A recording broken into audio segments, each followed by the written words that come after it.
En su libro Cómo ser padres buenos en un mundo malo, el doctor David Ormachea maneja una tesis nos da una idea realmente clara de cómo ser padres. Es un muy buen libro, la verdad te lo recomiendo ampliamente. Te va dando ciertas pautas, principios y panoramas exactos acerca de cómo ser padres. Y una de las pautas que él maneja es que no importa en muchas ocasiones qué tan buenos sean los padres. Tú puedes ser un buen padre y pueden resultar hijos de una manera muy diferente a lo que tú les educaste, a lo que tú les enseñaste. David Ormachea dice, me ha tocado conocer a buenos padres con hijos malos y me ha tocado conocer a padres malos con hijos buenos.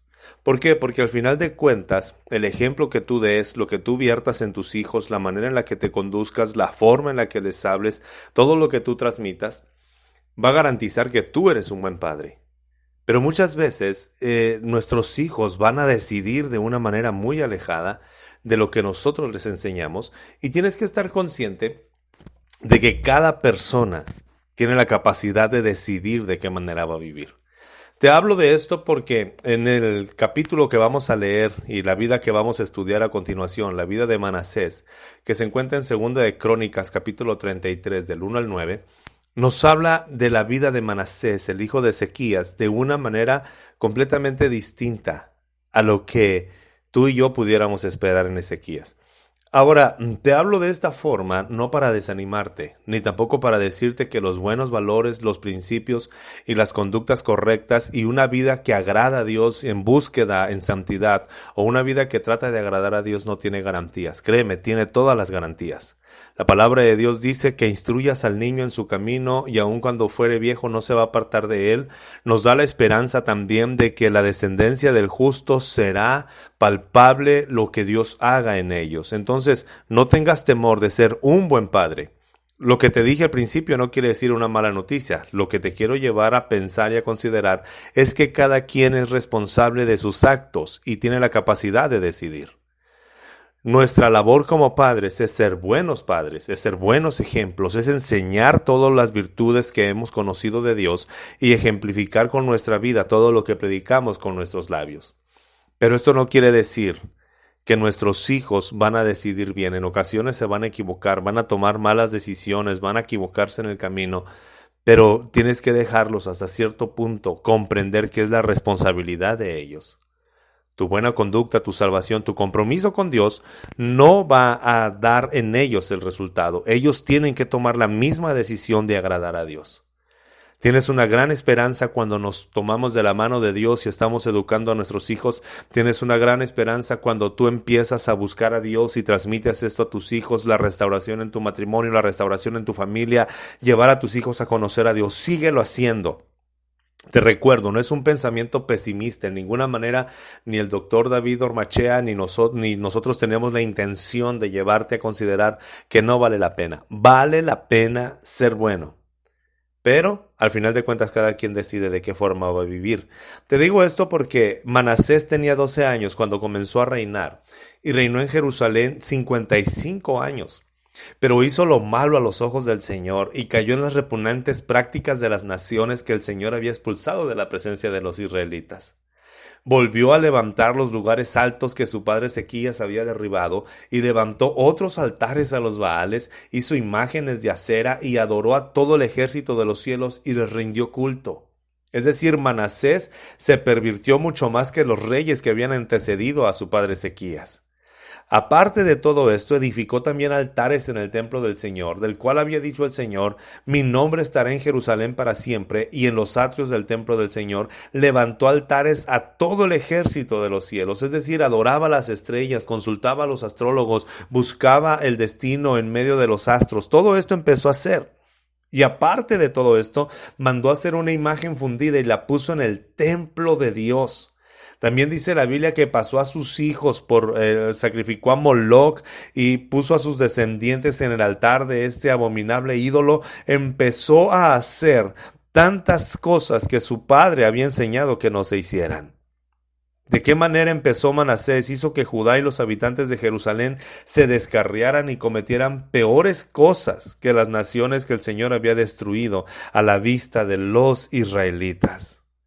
Imagínate todo esto, dice la palabra de Dios, que pasó a su descendencia o pasó a sus hijos a través del altar de Moloc, los quemó en el fuego, empezó a practicar la adivinación, empezó a consultar a los agoreros, empezó a consultar a los encantadores, y con lo que excedió su maldad, con todo esto excedió su maldad y despertó la ira de Dios contra él.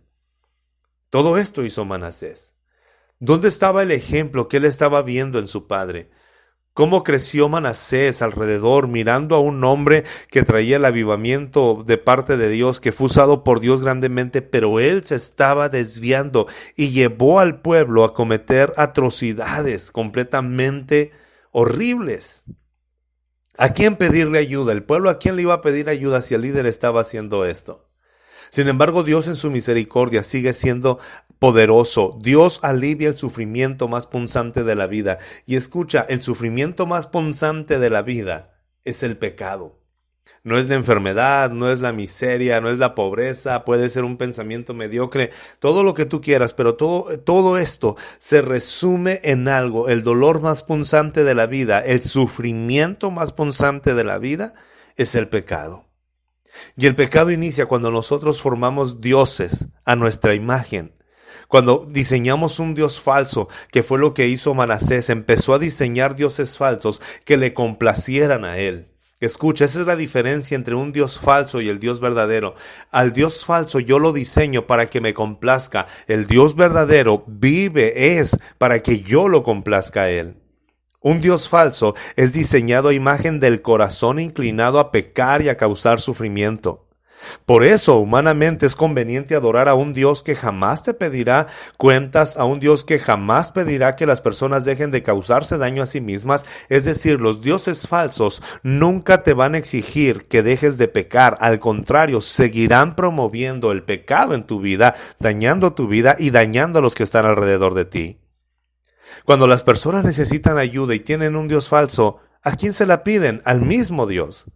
Le piden ayuda al Dios falso y ellos han diseñado las reglas, las normas, inventan cargas, inventan dolor, inventan cuestiones que no tienen que ver con lo que Dios ha demandado, sino que lo que ellos han inventado en tal Dios, y callan la conciencia.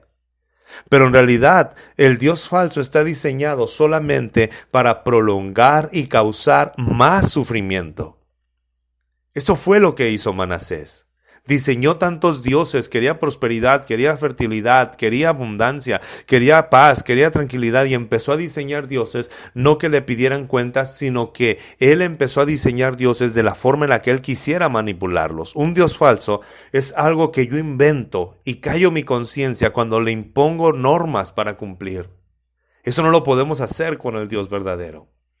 El Dios verdadero, el que adoramos, el creador de todas las cosas, el que sostiene el universo, el que envió a su Hijo a morir en la cruz, ese Dios que puede darnos vida y que nos da la oportunidad de acercarnos a Él, es un Dios al que le tenemos que rendir cuentas, es un Dios al que tenemos que obedecer, es un Dios al que le rendimos pleitesía. Él es soberano. Dios no está sometido a nuestros caprichos, sino nosotros estamos sometidos a su voluntad, a sus leyes, a sus principios. Pero cuando obedecemos a Dios, Dios alivia el sufrimiento más punzante de la vida. Es decir, Dios alivia el sufrimiento, y ese sufrimiento es el pecado. Por esa razón, Dios espera que las personas acepten su perdón y en consecuencia vivan alejadas de la causa del sufrimiento. Un Dios falso, un Dios inventado por tus necesidades, un Dios inventado por tus anhelos, un Dios inventado por tus deseos, está obligado a complacerte. Pero el Dios verdadero, el Dios soberano, el Dios creador del universo, no está obligado a complacernos. Nosotros estamos diseñados para obedecerlo, y cuando empezamos a obedecer, el sufrimiento más grande de nuestra vida, que se llama pecado, empieza a quitarse.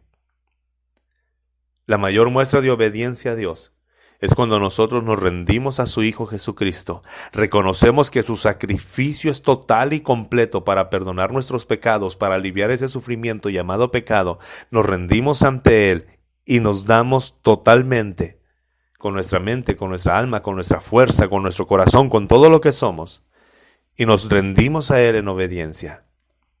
Cuando entendemos, cuando aceptamos, cuando reconocemos, cuando creemos que el perdón de Él es suficiente para darnos nueva vida. Dios es fiel, es maravilloso, es grandioso, sigue siendo un buen padre, un buen ejemplo.